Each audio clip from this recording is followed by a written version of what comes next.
Menjadi tanggung jawab moral saya sebagai presiden itu bisa berjalan dengan baik tanpa ada riak-riak yang membahayakan negara dan bangsa. Masa kalau ada riak-riak yang membahayakan negara dan bangsa saya disuruh diem? Enggak lah.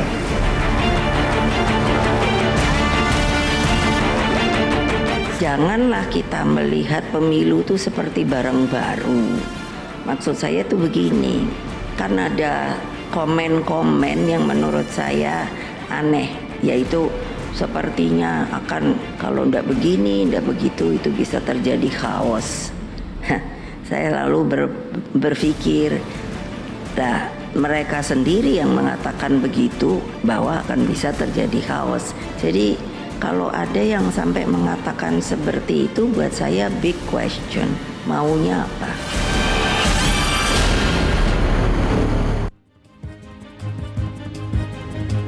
Baik, kita lanjutkan lagi pemirsa. Kembali di kontroversi, Bang Masinton sudah senyum-senyum.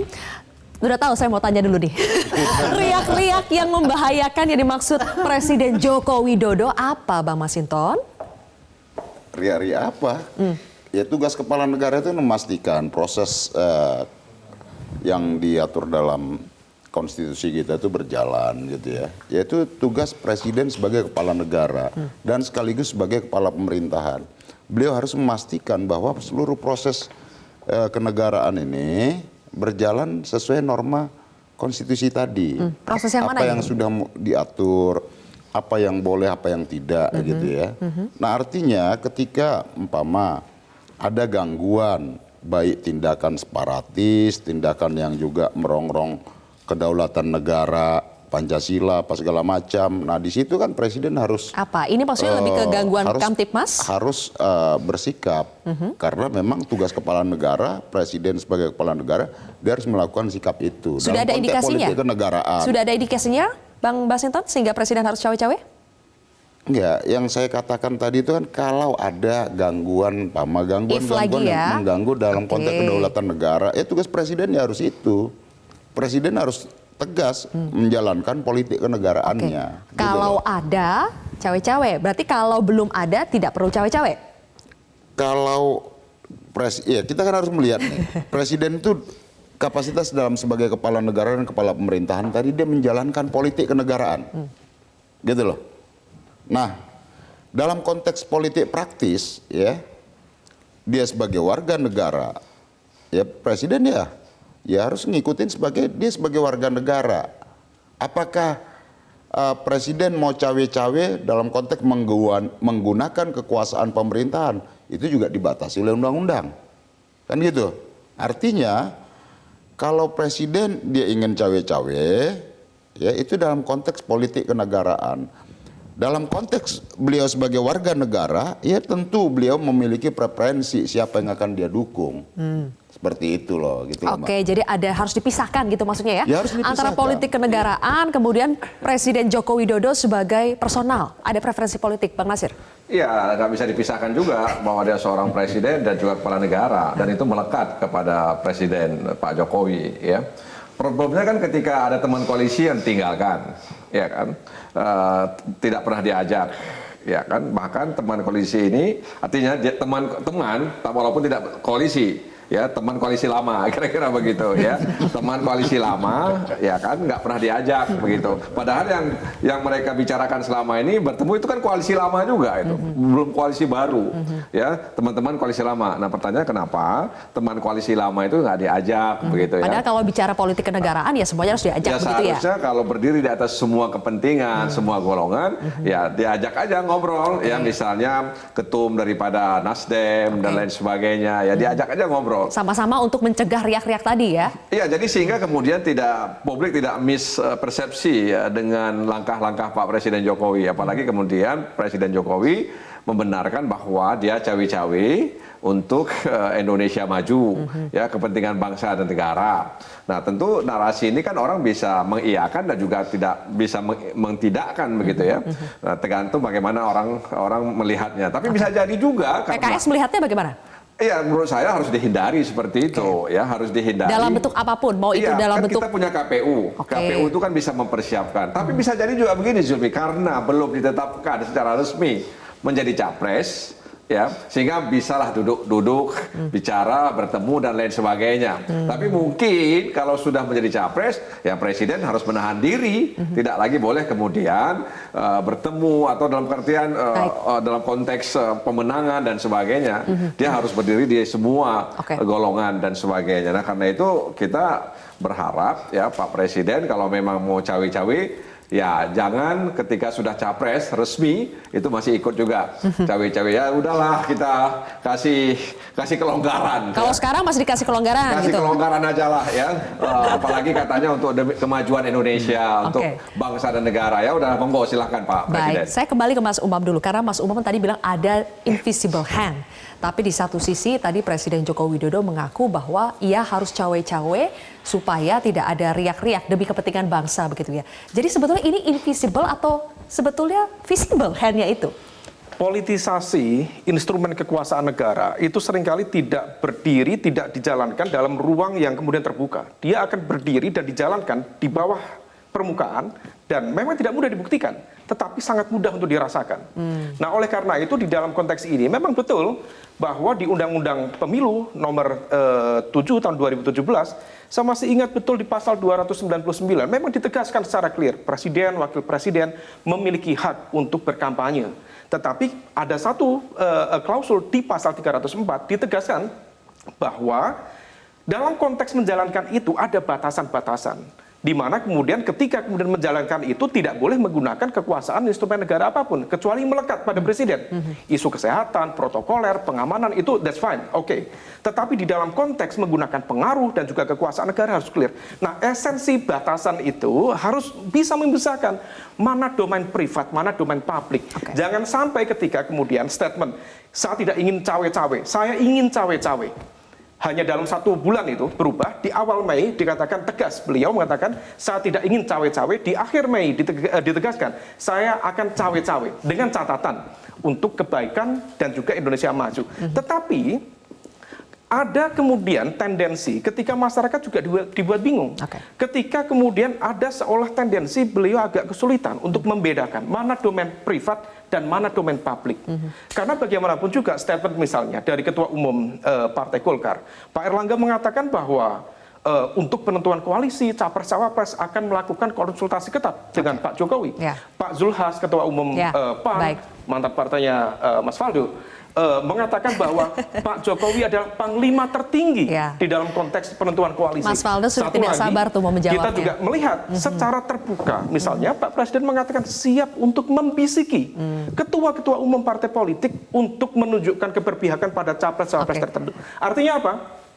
Ada ruang domain privat dan domain publik yang kalau misalnya itu tidak dibuat segregasi yang clear, maka kemudian bisa menjadi potensi overlap di sana. Ketika overlap, maka kemudian terjadi potensi politisasi kekuasaan negara. Jadi pertanyaan kalau saya tadi, terjadi politisasi, kemungkinannya dua, Mbak.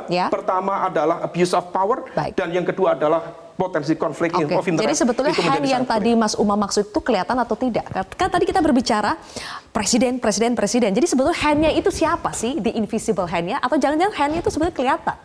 Sebenarnya kelihatan, tetapi ketika kemudian kita diminta untuk membuktikan, tentu kan itu mengandung sebuah potensi yang bisa dipasalkan, bisa kemudian ada konsekuensi logis pasca itu.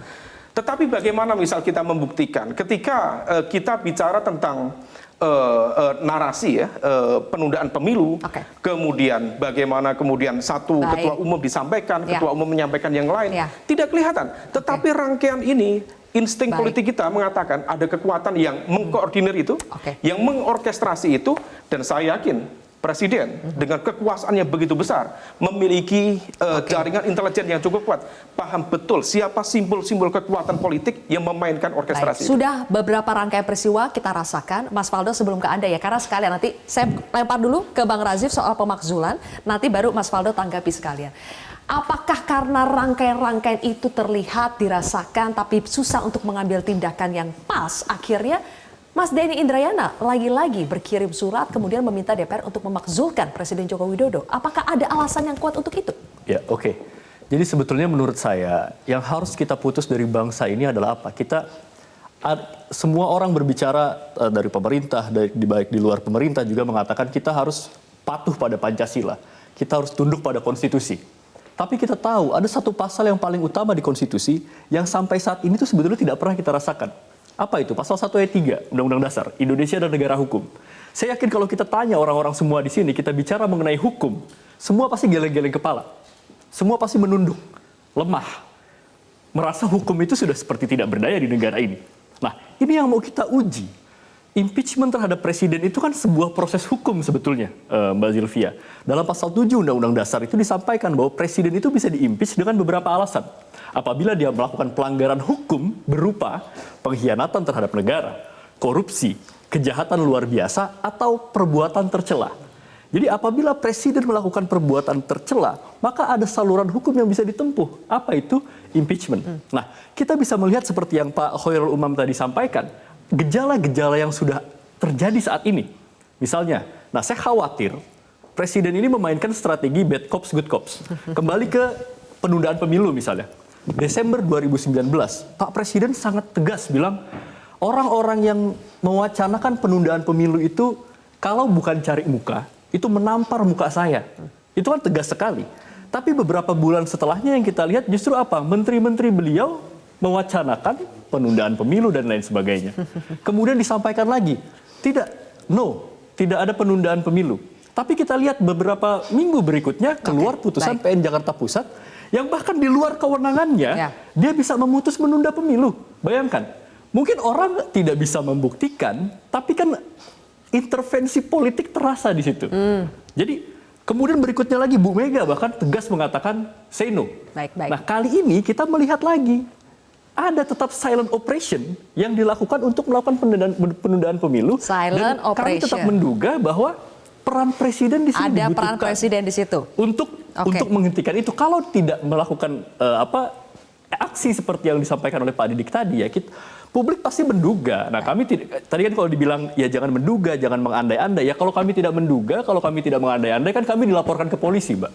Jadi makanya kami pakai kata-kata mengandai, jikalau dan lain sebagainya. Jadi sebenarnya kalau kita itu. mau ini gini Bung ya. Kalau mau ngomong pemakjulan apa segala macam ya, itu kan di Undang-Undang Dasar ada. Terus kemudian apa yang dilanggar juga ada. Kan gitu. Nah terus kemudian tadi korelasi yang disampaikan oleh Bu Mega dalam Rakernas PDI Perjuangan. Kita ini kayak, emang kita baru sekali ngadain pemilu. Begitu loh. Terus kemudian ini semua dibikin didramatisasi, kesannya ada yang menunda pemilu lah, ada pengen memperpanjang lah, ada yang ada yang dijolimin lah. Dari semua proses surat menyurat itu yang dilakukan oleh Bung Denny, saya melihat ya benang merahnya itu ada satu narasi besar yang hendak dibangun. Di satu sisi mendiskreditkan pemerintah, ya. Kemudian di sisi yang lain membangun ada kesan terjolimi terhadap salah satu kandidat gitu untuk menarik solidaritas publik. Kalau saya nangkapnya itu aja tuh Bung. Jadi apapun surat menyurat Bung Denny itu tidak lepas dari desain besar itu tadi. Ingin membangun satu sentimen publik dengan mendiskreditkan pemerintahan. Yang menurut kita semuanya itu yang saya katakan tadi sumir surat menyurat itu. Mau impeachment, apa mau diimpeach gitu loh. Emang nih Bung Nasir, Bung dari berbagai partai politik. Nah, di mana kita mau mengimpeach presiden ya? Yang itu pelanggaran apa? Pelanggaran gitu apa yang dilakukan sehingga harus diimpeach gitu ya? Boleh dijawab nanti. Kita harus jeda lagi Bapak-bapak. Kami masih ada satu segmen lagi. Enggak gitu juga kemudian mengkaitkan Nixon. Mas Faldo nanti banyak yang harus dijawab ya. Dirapel aja ya nanti ya. Kita akan kembali lagi pemirsa usai jeda tetap di Kontroversi.